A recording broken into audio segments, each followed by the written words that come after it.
The Kethmar battle fleet stretched across the void like a plague of metal locusts, their dark hulls absorbing the light of distant stars. Admiral Zextar stood on the bridge of his flagship, the Devourer's Maw, watching as his forces prepared to claim another system for the Empire. 67 worlds had fallen before them in the past cycle. This backwater mining colony would be 68. Admiral, his communications officer hissed through mandibles that clicked with excitement, the defenders are responding to our ultimatum. Zextar's compound eyes glittered with amusement. The mining station orbiting the fourth planet was barely worthy of the name defense platform. Its weapons were outdated civilian mining lasers, hastily converted for combat. The few patrol ships buzzing around it like angry insects were little more than cargo haulers with bolt-on weapon pods. Put them through, Zextar commanded, his voice carrying the authority of 1,000 conquered worlds. The main screen flickered to life, revealing a nervous-looking Eltarian commander. The blue-skinned humanoid's gills fluttered with barely controlled fear as he spoke. Kethmar forces, this system is under the protection of the Galactic Defense Coalition. We demand you withdraw immediately. Zextar's mandibles spread in what his species considered a smile. The Galactic Defense Coalition was a joke, a loose alliance of minor species trying to stand against the inevitable tide of Kethmar expansion. They had no real military, just volunteers and outdated equipment donated by member worlds. Commander, Zextar replied, his voice dripping with false courtesy, you have 1 standard hour to evacuate all personnel from this system. After that, we will consider any remaining presence an act of aggression. The Eltarian's face hardened with desperate resolve. We will not abandon our people or our homes to your tyranny. The coalition stands firm. So be it. Zextar cut the transmission with a gesture. The truth was, he enjoyed these moments. Not because he relished destruction, the Kethmar were pragmatic conquerors who preferred submission to annihilation, but because it reminded him why the Empire was destined to rule the galaxy. Other species clung to outdated concepts like honor and sacrifice, while the Kethmar embraced the cold logic of power. Begin the assault, he ordered. The Kethmar fleet moved with practiced precision. Heavy cruisers advanced in formation, their energy shields shimmering like soap bubbles around their angular hulls.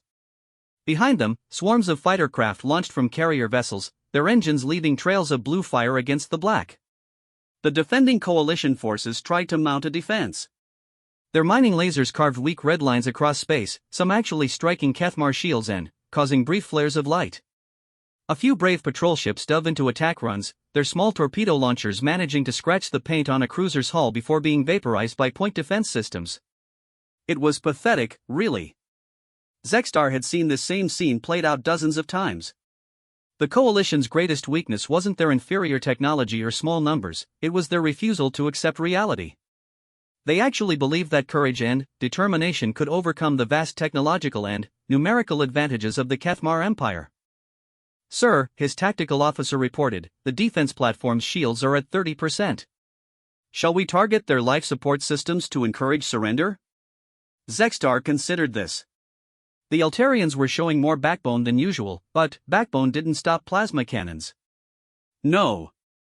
Destroy their weapons first. Leave them helpless but alive to witness our victory. Sometimes the lesson is more important than the kill. The battle, if it could even be called that, continued for another 20 minutes. One by one, the coalition patrol ships were picked off by superior firepower. The defense platform's shields failed completely, and Kethmar boarding pods began attaching to its hull like parasites on a dying whale. Admiral, the communications officer announced, we're receiving a general distress call from the coalition forces. They're requesting immediate assistance from any allied vessels in the area. Zextar laughed, a sound like grinding metal. Let them call. The nearest coalition fleet is 6 systems away, and our intelligence reports indicate they're dealing with their own crisis at the Baldrus Nebula. No one is coming to save these fools. As if to punctuate his words, the last coalition patrol ship exploded in a brilliant fireball, its hull unable to withstand another barrage from Kethmar heavy weapons.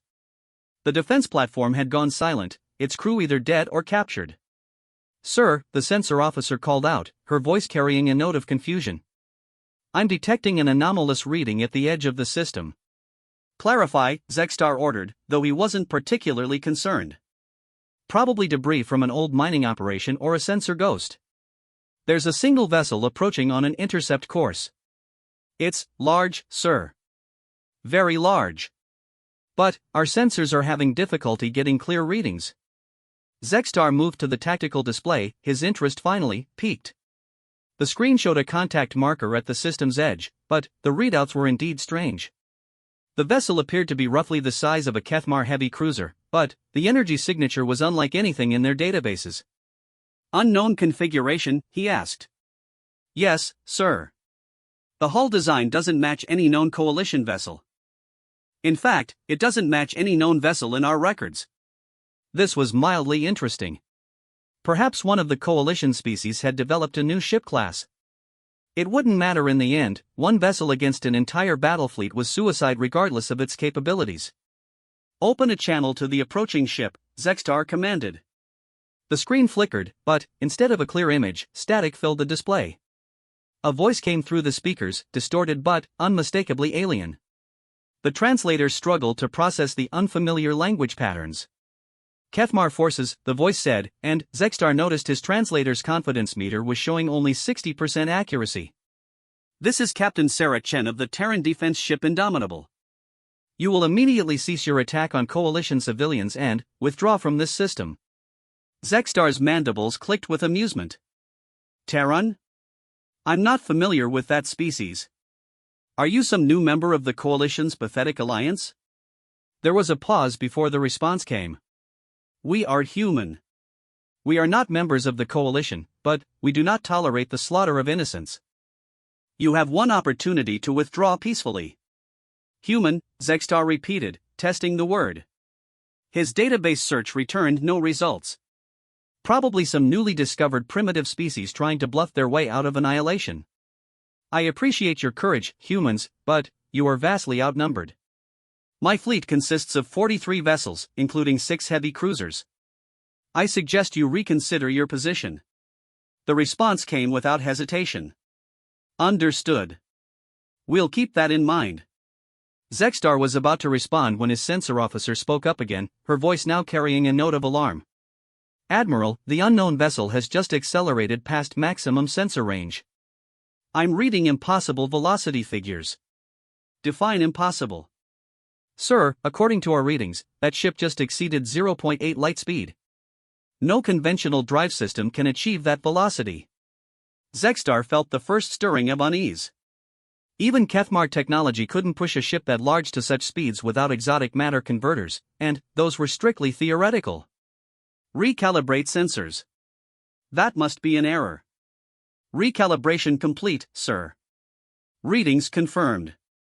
The vessel is now decelerating at equally impossible rates. Estimated time to weapons range, 4 minutes. The bridge fell silent except for the hum of electronics and the distant rumble of the ship's engines. Zexstar stared at the tactical display, watching as the unknown contact approached with casual disregard for the laws of physics as he understood them. Sir, his weapons officer ventured, should we prepare for combat? Zexstar considered this. One ship, regardless of its unusual capabilities, couldn't possibly threaten an entire battle fleet. But something about this situation felt wrong.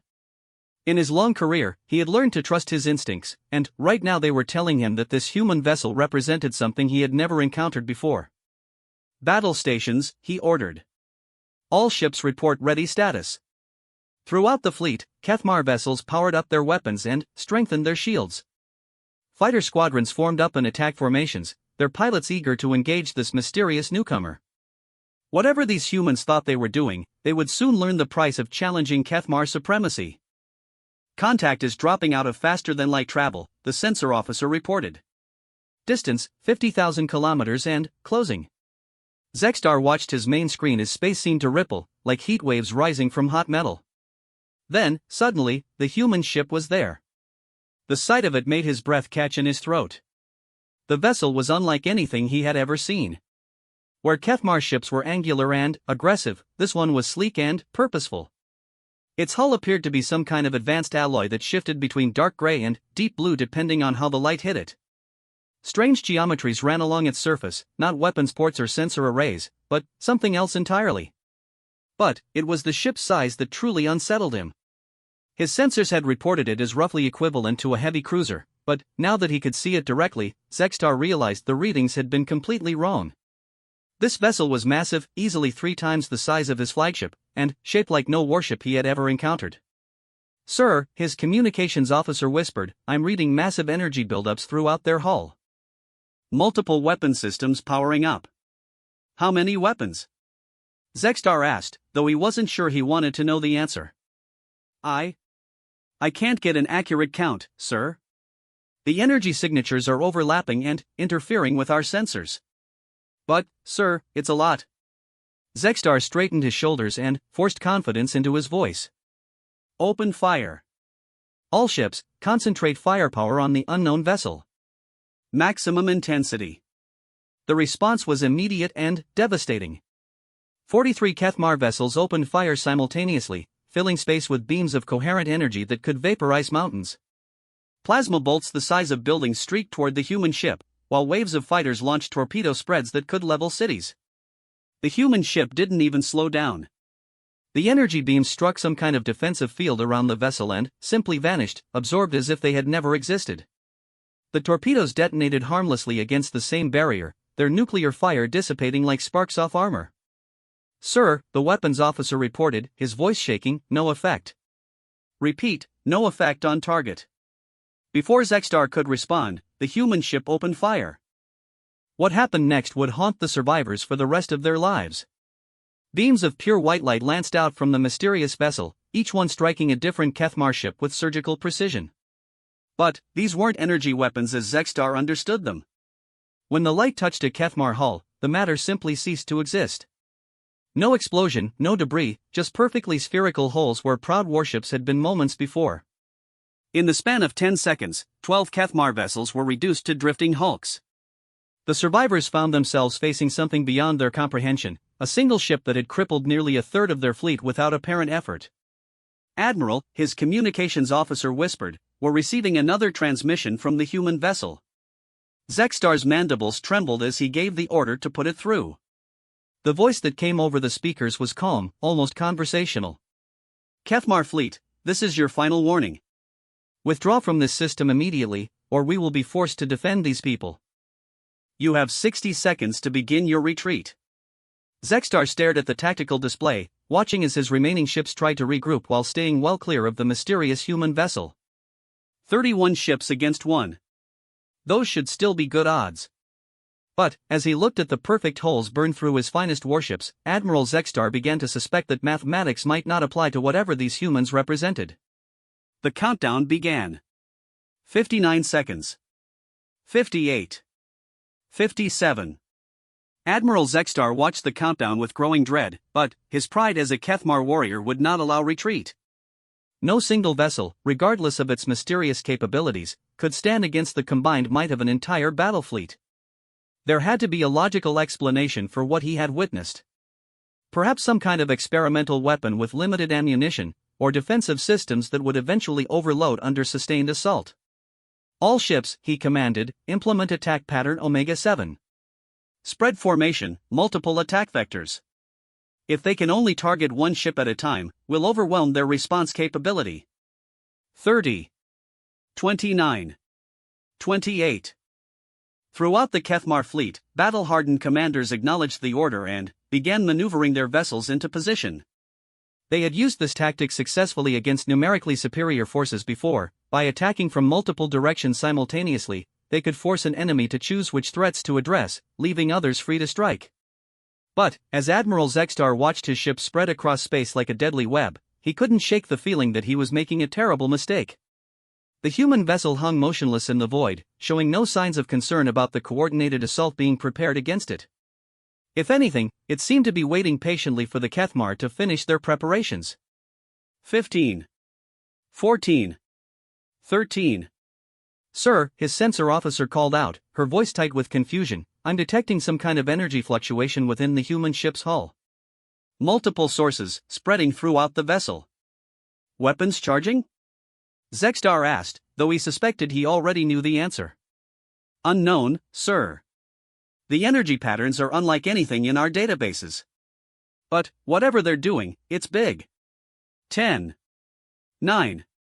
8. "All ships report ready for coordinated assault," his tactical officer announced. Zexstar hesitated for just a moment, his warrior instincts warring with a growing sense that he was about to make the last mistake of his career. But retreat in the face of a single enemy vessel would mean disgrace worse than death for a Cathmar admiral. 5. 4. 3. Execute attack pattern Omega 7, he commanded. All ships, fire at will. 2. 1. 0. The remaining 31 Cathmar vessels opened fire simultaneously from positions spread throughout local space. Energy beams, plasma bolts, and missile swarms converged on the human ship from every conceivable angle. For a moment, the area around the mysterious vessel became a miniature star as weapons fire from dozens of warships struck its defensive barriers. But, instead of the sustained bombardment Zexstar had ordered, the attack lasted only seconds before something impossible happened. The human ship began to multiply. At first, Zexstar thought his sensors were malfunctioning. The single vessel appeared to split into 2, then 4, then 8 identical copies, each one as solid and real as the original. Within moments, his tactical display showed dozens of human ships surrounding his fleet, all bearing the same impossible energy signatures. Sensor error, he gasped. It has to be sensor error. Negative, sir, his sensor officer replied, her voice barely above a whisper. All contacts are solid returns. I'm reading 37 distinct vessels, all matching the original configuration. But, even as she spoke, Zexstar could see through his bridge viewport that the multiplying ships weren't identical copies, they were something far more disturbing. Each vessel seemed to phase in and out of normal space, existing in multiple dimensions simultaneously. Sometimes he could see through them as if they were ghosts, and sometimes they appeared as solid as his own flagship. Impossible, he breathed. No technology can create matter from energy on that scale. The voice of the human captain came over the communication system again, still calm and measured despite the supernatural display of power surrounding her ship. Admiral Zexstar, Captain Chen said, and he noticed with growing unease that she knew his name without him having provided it. Your time has expired. Since you have chosen aggression over wisdom, we will now demonstrate why that was unwise. The multiplied human ships began to move, and Zexstar realized with horror that they weren't bound by the normal limitations of space combat. Instead of following predictable ballistic courses, the vessels seemed to teleport instantaneously from one position to another, appearing behind, above, and below his ships without regard for momentum or acceleration curves. Evasive maneuvers, he shouted, but his commands were meaningless against an enemy that could ignore the laws of physics. The human ships opened fire. But, instead of the coherent energy beams they had used before, these weapons were something entirely different.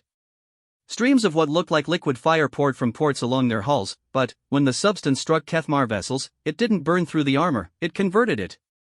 Metal became light, which became something else entirely, cascading through the target ship's structure until entire vessels simply transcended their physical existence. Zexstar watched in stunned silence as the heavy cruiser Blood Talon was touched by one of these impossible weapons. The ship's hull began to glow from within, becoming translucent as its atomic structure was somehow convinced to exist in a different state of matter. Within seconds, the massive warship had become a sculpture of pure energy before dissolving into particles of light that spiraled away into space. Sir, his communications officer called out, Captain Vexhal of the Ravager reports that their weapons are having no effect on these phantoms. Through his viewport, Zexstar could see Cathmar ships firing desperately at the multiplied human vessels, but their energy beams simply passed through the targets as if they weren't there. It was like trying to fight an army of ghosts that could strike back with devastating effect. Admiral, the voice of Captain Chen spoke again, your fleet is being offered one final opportunity to withdraw. We take no pleasure in destruction, but we will not permit the slaughter of innocents to continue. Zexstar's mandibles clicked rapidly, a sign of extreme agitation in his species. Half his fleet was already gone, destroyed or transformed by weapons that defied every principle of military science he had ever learned. The surviving ships were scattered and demoralized, their crews facing an enemy that seemed to exist partially outside normal spacetime. But, even faced with annihilation, his pride would not bend. Never, he transmitted back. The Cathmar Empire does not yield to anyone, regardless of their tricks and illusions.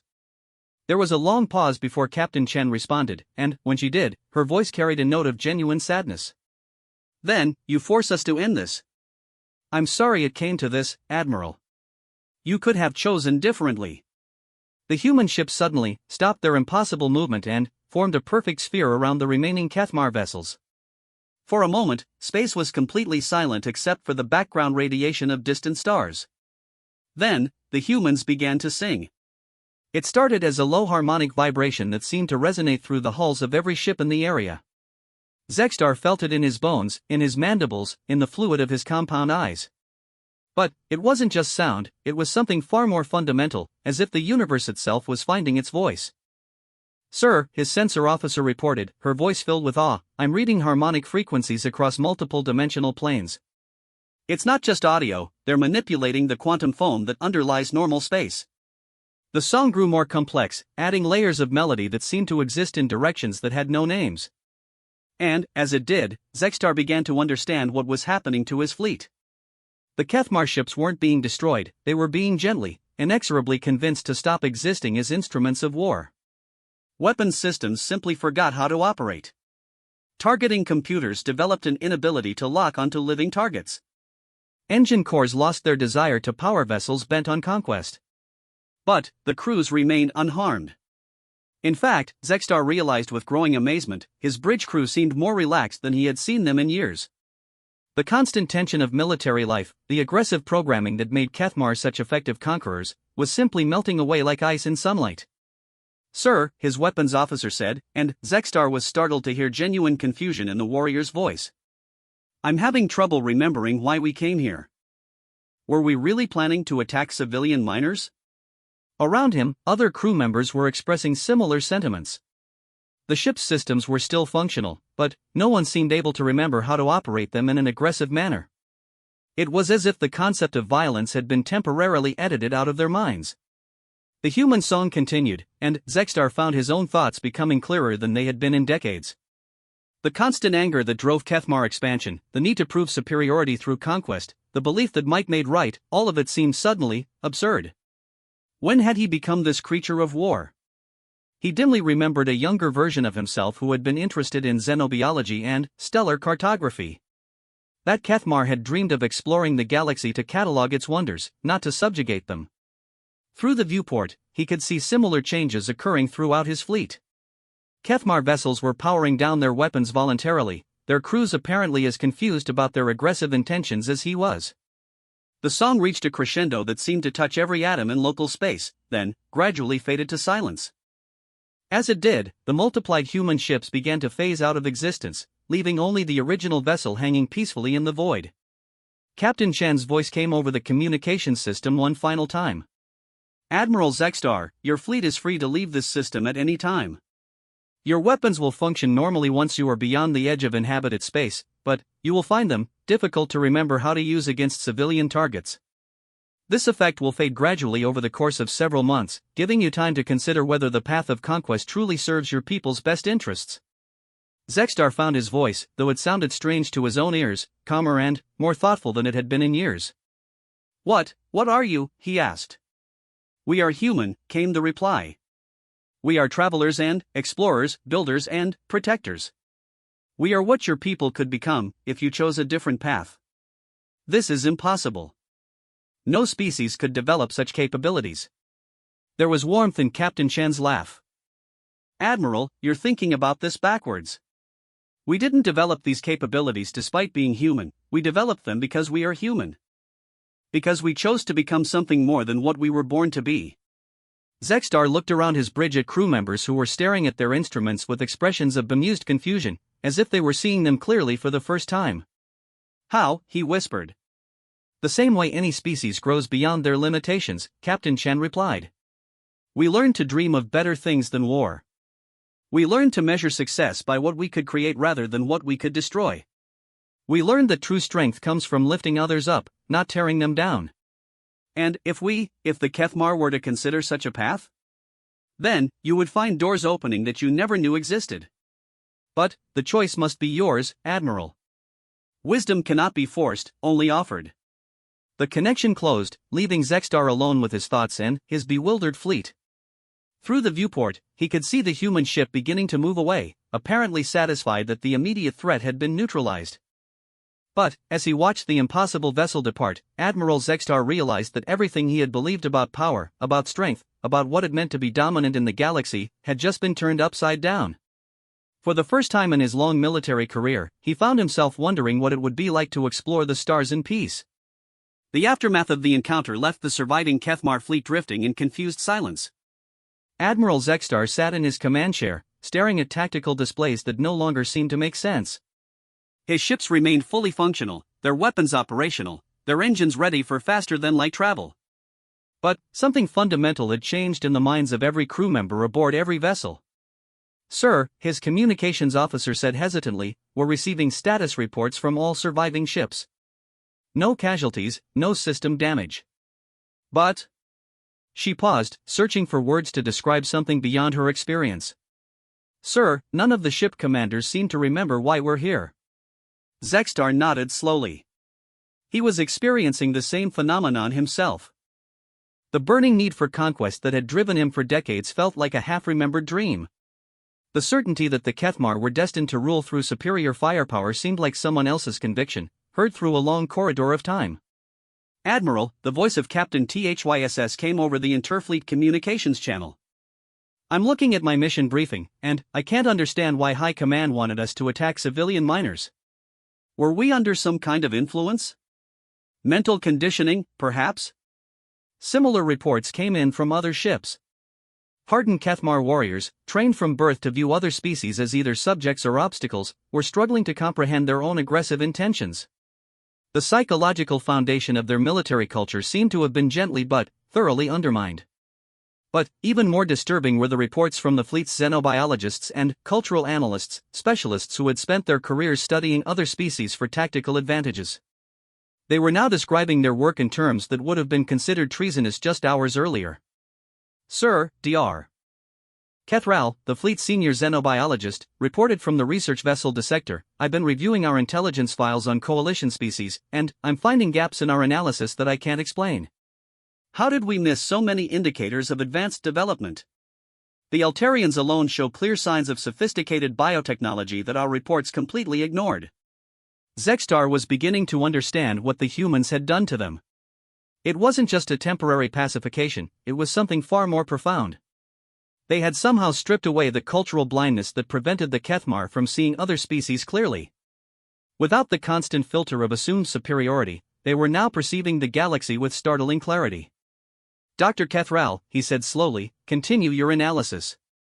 I want a complete reappraisal of coalition capabilities. Real capabilities, not what we assumed them to be." "Yes, sir." "Admiral, there's something else. I'm detecting some kind of residual effect from whatever the humans did to us. It's as if our neural pathways have been optimized. I'm processing information more efficiently than I ever have before."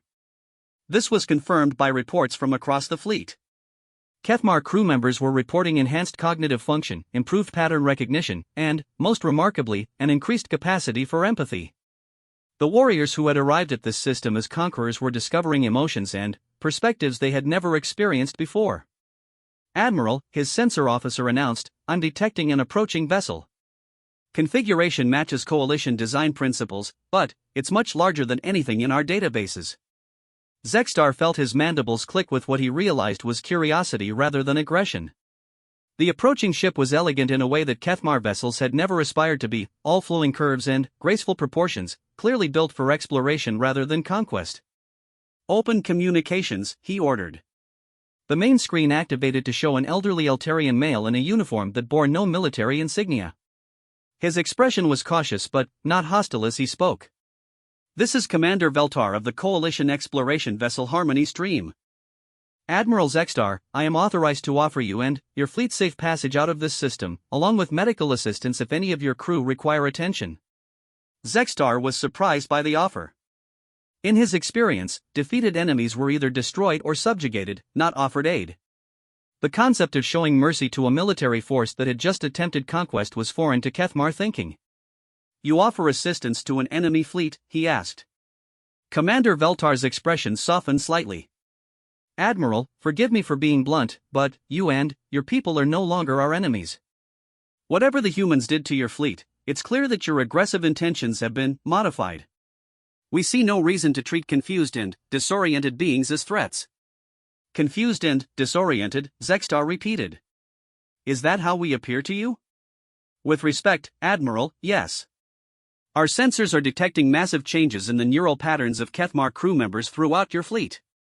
You appear to be undergoing some kind of cognitive restructuring. We've seen this before with other species who have encountered humans. This caught Zextar's attention. Other species have encountered these humans? Oh yes, Veltar replied. The humans have been active in this region of space for several years now, though they rarely reveal themselves openly. They seem to appear whenever a situation becomes truly desperate, provide whatever assistance is needed, then disappear again. Most of the Coalition Council believes they're observers from a more advanced galactic community.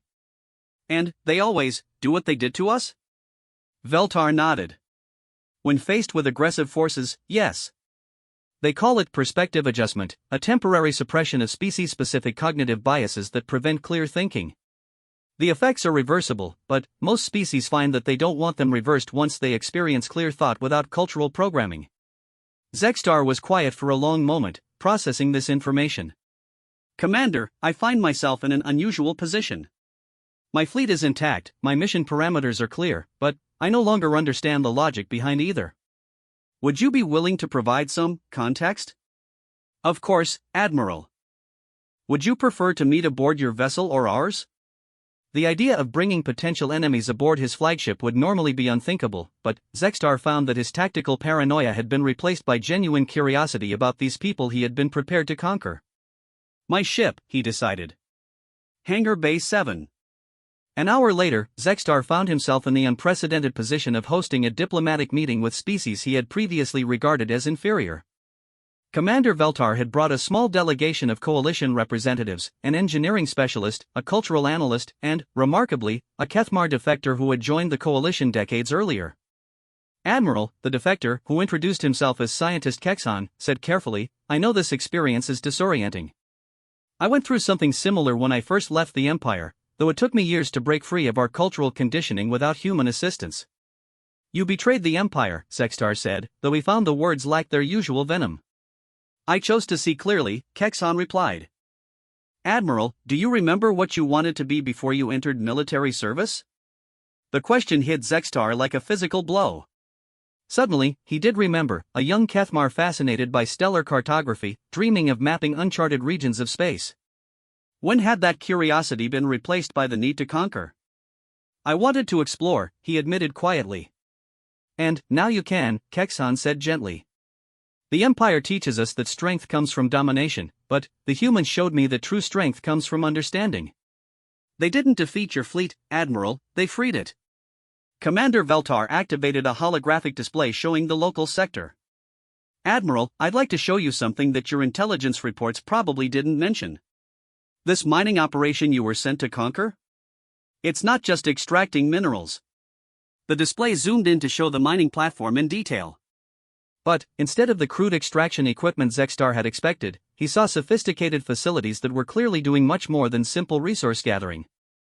They're terraforming the moon below, Veltar explained. Turning a lifeless rock into a garden world.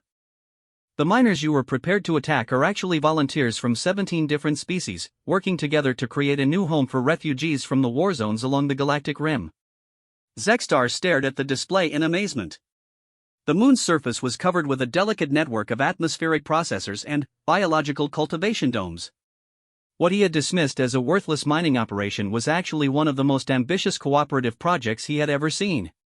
Why, he asked. Why would 17 species work together for beings who cannot repay them?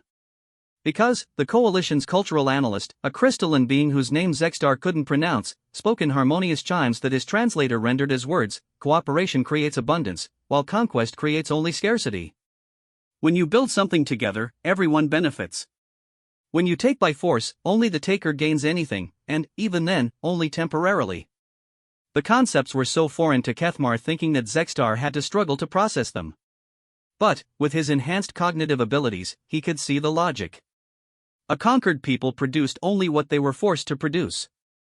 Willing partners could achieve things that would be impossible under coercion. Admiral, Commander Veltar Psi Captain Sarachan stood in the airlock of the Indomitable, waiting for the connection to complete with the Kethmar flagship. She had participated in dozens of these post-adjustment meetings, but each one was unique. Every species responded differently to having their cognitive limitations temporarily lifted, and the Kethmar were proving particularly interesting in their rapid adaptation. The heavy blast doors cycled open, revealing Admiral Zexstar flanked by two guards who seemed more curious than hostile.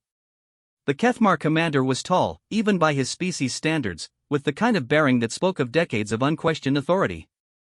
But his compound eyes held something she had seen before in beings who had just discovered they were more than their culture had taught them to be. "Captain Chen," Zexstar said, his translator rendering his clicking speech into crisp English. "I confess I am uncertain of the proper protocol for this situation." Sarah smiled. "There isn't one, Admiral. We're making it up as we go along. Most sentient species haven't encountered perspective adjustment before, so we tend to improvise." They made their way through corridors that Sarah noted were far more sophisticated than human intelligence had indicated. Kethmar technology was clearly more advanced than their aggressive tactics suggested, though it seemed focused entirely on military applications. Everything from the walls to the lighting systems appeared to be designed for maximum efficiency in warfare rather than comfort or aesthetics. "Your ship is impressive," she commented as they walked. "How long have the Kethmar been spacefaring?" "Approximately 800 standard years," Zexstar replied. "Though we have focused our development primarily on conquest technologies. I find myself wondering what we might have achieved if we had explored other possibilities." Sarah nodded. That was a common reaction. Species that devoted all their resources to military expansion often possessed tremendous untapped potential for peaceful applications. They entered what was clearly the Admiral's private briefing room. The space was spartanly furnished but included sophisticated holographic displays and a conference table that could accommodate multiple species. Admiral Zexstar gestured for Sarah to take a seat, then settled into his own chair with the careful movements of someone reassessing everything they thought they knew about proper behavior. "Captain," he began, "my crew and I find ourselves in a position that our training never prepared us for. We came here to conquer, but we no longer desire conquest. We possess weapons capable of devastating worlds, but we can no longer imagine circumstances under which we would use them against civilians. What would you advise us to do?" Sarah had fielded this question many times before, but she knew that her answer needed to be tailored to the specific psychology of the species asking. The Kethmar were warriors by culture and tradition. They needed to understand that choosing peace didn't mean choosing weakness. "Admiral, what do you think is the hardest thing in the galaxy to do?"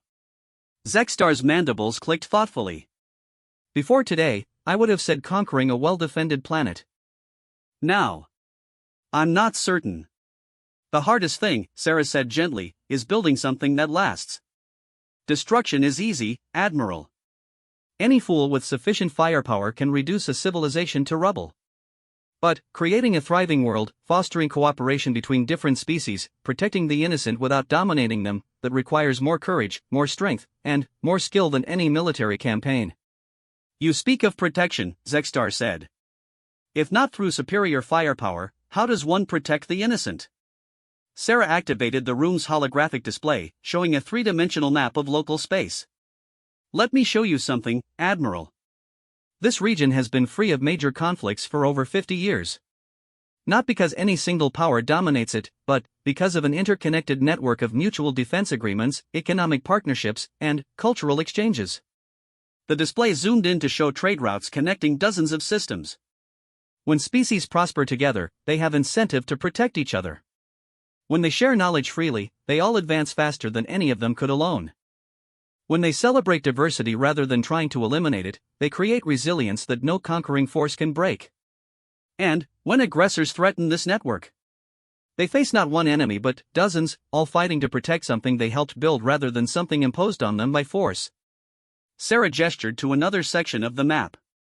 "The coalition's strength doesn't come from its military capabilities, though those are considerable when needed. It comes from the fact that every member genuinely wants to preserve what they've created together." Zexstar studied the display with the intensity he had once reserved for battle plans. "And you believe the Kethmar could be part of such a network?" "I believe the Kethmar could lead such a network," Sarah replied. "Your people have organizational skills, technological capabilities, and strategic thinking that would be invaluable in peaceful applications. The discipline that made you effective conquerors could make you extraordinary protectors. But we would need to abandon the Empire." Sarah shook her head. Not necessarily. You could become the catalyst for changing the Empire from within. Admiral, how many Kethmar commanders do you think are like you were this morning, driven by programming they never questioned, fighting for goals that don't actually serve their people's best interests? Most of them, Zexstar admitted. The Empire's military structure doesn't encourage independent thinking. Then, imagine what could happen if a respected admiral returned to Kethmar space with evidence that there was a better way. Not as a traitor preaching surrender, but as a warrior who had discovered that true victory looks different than conquest. The idea clearly intrigued him. Sarah could see the wheels turning behind his compound eyes as he considered the implications. Captain, he said slowly, if we were to attempt such a course of action, would we have human support? Admiral, humanity's policy is not to interfere in the internal affairs of other species. But, if the Kethmar Empire chose to transform itself from an aggressive conquering force into a protector of galactic peace, well, let's just say you'd find that humans have a lot of experience in helping species reach their full potential. And, if the Empire's leadership refuses to consider change? Sarah's expression grew more serious. Then, you would face a choice between loyalty to an institution and loyalty to your people's future. That's never an easy decision, Admiral. But, sometimes the greatest service you can provide to your culture is helping it evolve beyond its limitations. They were interrupted by a communication from Zexstar's bridge. Admiral, we're receiving a priority transmission from Kethmar High Command. They're demanding an immediate status report. Zexstar's mandibles clicked with what Sarah recognized as amusement. It seems I will be facing that choice sooner than expected. Captain Chan, would you be willing to remain aboard my vessel while I handle this communication? I suspect your perspective might be valuable. Of course, Admiral. They made their way to the bridge, where Sarah was struck by the sight of Kethmar crew members working with an efficiency she had rarely seen. But, more importantly, they seemed to be enjoying their work. The grim determination that typically characterized military personnel had been replaced by something approaching curiosity and enthusiasm. Put the transmission through, Zexstar ordered. The main screen activated to show a massive Kethmar in ornate military regalia. His scars and decorations marked him as one of the Empire's most senior commanders, and his expression suggested he was not pleased. Admiral Zexstar, the figure growled, you are 6 hours overdue for your scheduled conquest report. High Command demands an explanation for this delay. Zexstar drew himself to his full height, and Sarah could see him making a decision that would change the course of his life. Grand Admiral Vorthake, he replied formally, I am pleased to report that my mission to this system has been educational. Educational? Explain yourself. Sir, I have discovered that our intelligence reports regarding this region were fundamentally flawed. The species we intended to conquer possess capabilities that were not mentioned in our briefings. More importantly, they have offered us alternatives to conquest that may better serve the Empire's long-term interests. The Grand Admiral's expression darkened. Are you suggesting that the Kethmar Empire should negotiate with inferior species rather than simply taking what we require? I am suggesting, Zexstar said carefully, that the definition of superiority may be more complex than our current doctrine acknowledges. For a moment, the transmission was filled with ominous silence. Then, Grand Admiral Vorthake spoke in a voice filled with deadly authority. Admiral Zexstar, you will complete your mission as ordered or face charges of treason. The Empire does not negotiate with prey species. You have 12 standard hours to provide proof of conquest or prepare to explain your failure to a military tribunal. The transmission ended, leaving the bridge in tense quiet. Sarah looked at Admiral Zexstar, seeing it being balanced on the edge of a decision that would define not just his own future, but, potentially the future of his entire species. Admiral, she said quietly, 12 hours gives us time to do something remarkable. The question is, do you want to conquer this system for an empire that sees you as expendable, or do you want to show them what victory actually looks like? Zexstar turned to face his crew, all of whom had heard the exchange with High Command. In their eyes, he saw the same question that he was asking himself. Was there courage enough among them to choose evolution over tradition? Dr. Kethral, he said finally, how long would it take to compile a comprehensive report on the true capabilities of the species in this region? With coalition cooperation, approximately 8 hours, sir.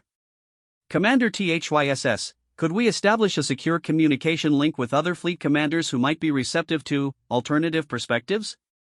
Several of our Academy classmates have expressed doubts about current Imperial policies, sir. I believe they would listen to you.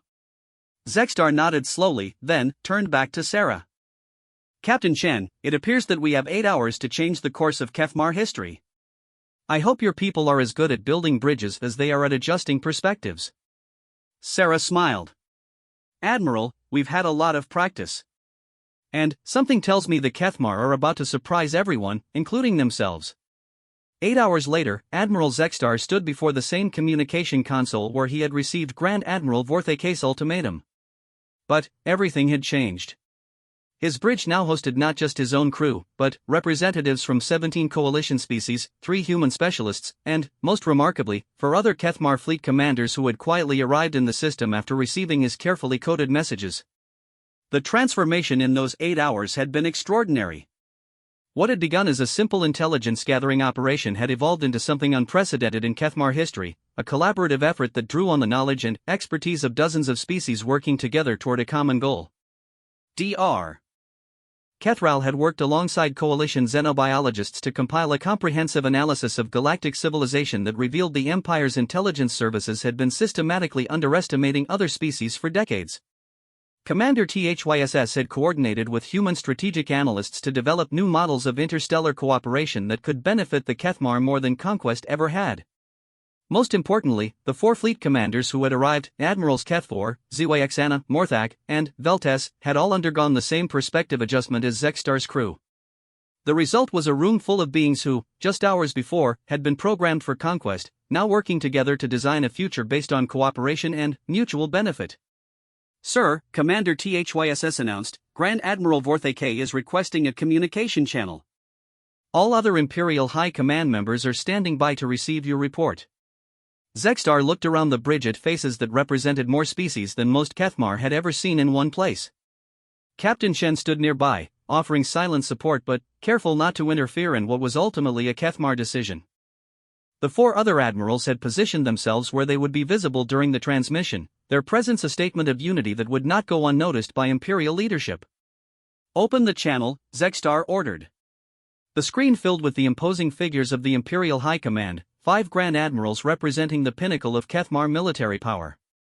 At their center, Grand Admiral Vorthak's scarred face radiated the kind of absolute authority that had never been questioned in the Empire's 800-year history. Admiral Zexstar, Vorthak began, his voice carrying the weight of Imperial judgment, you will now provide evidence of your successful conquest of the mining system, or face immediate court-martial for dereliction of duty. Zexstar straightened to his full height, feeling the weight of history pressing down on him. What he said in the next few moments would determine not just his own fate, but, potentially the future of his entire species. Grand Admiral, he began formally, I am pleased to report that my mission to this system has been completed successfully. However, the nature of that success requires explanation. Explain yourself quickly, Admiral. The High Command has little patience for excuses. Sirs, I have indeed conquered this system. But, I have conquered it for the Kethmar people, not for the Empire's current interpretation of what serves our interests. Murmurs of confusion rippled across the High Command. Grand Admiral Vorthak's eyes narrowed dangerously. You dare speak of conquering for the people rather than the Empire? Explain this treasonous distinction. Zexstar activated the holographic display that Dr. Kethral had prepared. The 3-dimensional image showed the mining system, but, instead of the simple resource extraction operation described in their mission briefings, it revealed a complex network of cooperative terraforming, advanced research facilities, and multi-species collaboration that represented technologies and capabilities the Empire had never imagined. Grand Admiral, our intelligence services reported this system as a minor mining operation suitable for easy conquest. In reality, it represents one of the most advanced cooperative civilizations in this region of space. The inferior species we were sent to subjugate possess technologies that exceed our own in multiple categories. Impossible, Grand Admiral Korthak interjected. No species in this region possesses military capabilities comparable to the Empire. Respectfully, sir, that is because we have been measuring capabilities incorrectly. Zexstar gestured to Dr. Kethral, who activated a series of comparative displays. We have focused exclusively on weapons technology while ignoring advances in energy generation, materials science, biotechnology, and social organization. These species have achieved stability and prosperity that our conquest model cannot match. Admiral Kethfor stepped forward, adding his voice to the discussion. Grand Admirals, I arrived in this system prepared to support Admiral Zextar's conquest. Instead, I discovered that the assumptions underlying our entire strategic doctrine may be flawed. The appearance of multiple fleet commanders supporting this position clearly unsettled the High Command. Grand Admiral Vorthaka's mandibles clicked rapidly, a sign of extreme agitation. Are you suggesting that the Empire's military doctrine is incorrect? That 800 years of successful expansion should be abandoned for the untested theories of primitive species? I am suggesting, Zextar replied carefully, that we have reached the limits of what conquest can achieve, and that our people deserve to know about alternatives that might serve them better. At this point, Captain Chen stepped forward slightly, just enough to be visible on the transmission. Her presence immediately caught the attention of every member of the High Command. What is that alien doing on your bridge, Admiral? Vorthake demanded. Grand Admiral, I would like to introduce Captain Sarah Chen of the human species. Her people were responsible for providing us with the perspective necessary to see this system clearly. Human? Grand Admiral ZYX Hara consulted her tactical database. We have no records of this species. Are they a newly discovered primitive race? Captain Chen spoke for herself, her voice calm and measured. Grand Admirals of the Kethmar Empire, we are humans. We are not primitive, nor are we members of the coalition. We are observers and, occasionally, when circumstances require it, mediators. Mediators? Vorthake's voice dripped with contempt. No species mediates with the Kethmar Empire. We do not negotiate with inferior beings. Grand Admiral, Chen replied with a slight smile, with respect, you may want to reconsider that position. Your fleet encountered a single human vessel and chose not to engage in further hostilities. I believe Admiral Zextar can explain why. All eyes turned back to Zextar, who found himself in the impossible position of explaining to the Empire's highest military leadership that their most powerful fleet had been effortlessly neutralized by a single alien ship. Sirs, he began carefully, the human vessel demonstrated capabilities that exceeded our ability to counter. However, they chose not to destroy us. Instead, they offered us an opportunity to see this situation from a broader perspective. You allowed an alien vessel to survive after it threatened Imperial forces? Grand Admiral Morthek's voice rose dangerously. Sir, the human vessel was never threatened by Imperial forces. We were completely outmatched from the moment of first contact. For a moment, the High Command was speechless. The concept that any single vessel could neutralize a full Kethmar battle fleet was so far outside their experience that they struggled to process it. Impossible, Vorthake finally said. No single ship could stand against 43 vessels of the line. Captain Chen activated a section of the Indomitable's external sensors, allowing the High Command to see her ship in its current position relative to the Kethmar fleet. Grand Admiral, your vessels remain intact because we chose not to engage in destructive conflict. But, if you require a demonstration of our capabilities. The human ship suddenly seemed to split into dozens of copies, each one surrounding a different Kethmar vessel. The effect lasted only seconds before the multiplied ships vanished, leaving the original Indomitable hanging peacefully in space. The silence from the High Command stretched for nearly a minute. What do you want? Grand Admiral Vorthake finally asked, his voice stripped of its usual authority. We want nothing from you, Captain Chen replied. But, Admiral Zextar and his colleagues have discovered that the Kethmar people might want something different than what they currently have. We believe that choice should be theirs to make. Admiral Zextar seized the moment. Grand Admirals, I request permission to return to Kethmar space with a full report on alternative strategies that might better serve our people's long-term interests. Not surrender, not submission, but evolution. And, if the High Command refuses this request? Vorthake asked. Then, you will have to decide whether the Empire serves the Kethmar people, or whether the Kethmar people exist to serve the Empire, Admiral Veltes answered. Because sir, we have seen what our people are capable of when they're not limited by the assumption that conquest is our only path to greatness. The 5 admirals on the screen exchanged glances that spoke of rapid, silent communication. Finally, Grand Admiral Vorthake spoke. Admiral Zextar, you will return to Imperial space immediately for debriefing. The vessels under your command will accompany you. The High Command will consider your findings. Thank you, sir, Zextar replied. I believe you will find them illuminating. As the transmission ended, the bridge erupted in quiet conversation among the mixed crew of Kethmar and Coalition species.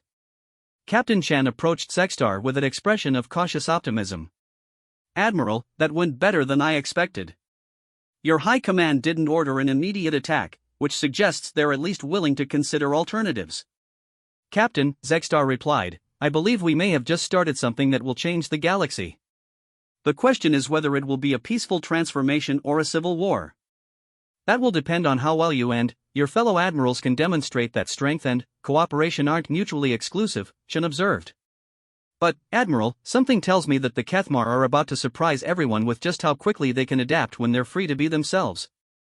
As the combined fleet began preparations for the journey back to Kethmar space, Admiral Sextar found himself looking forward to an uncertain future with an optimism he hadn't felt since his youth.